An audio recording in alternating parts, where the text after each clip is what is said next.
Thank you so much. It's absolutely great to receive this award. I think the award's been now in play for about 5-6 years, and I think it's becoming an honor and a prestige to be part of this group.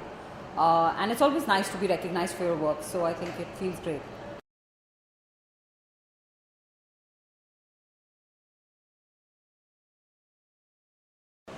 So I think the challenges are not so much about just a specific industry, but really women do face challenges in terms of really managing all the roles they play in their life, and that's always a constant challenge for women.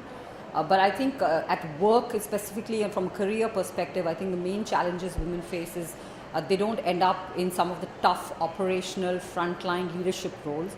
And I think getting to those roles is very critical for women. So more and more women need to be in these roles to really succeed and move ahead.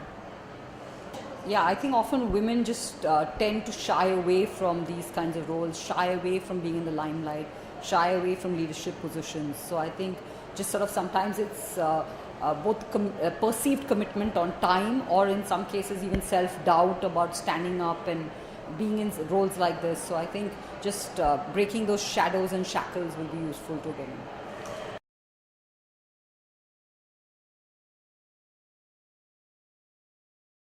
Firstly, it'd be a lot of fun for sure. I think it would be brighter, cheerier, lighter, and I think sort of also a lot of estrogen overdose.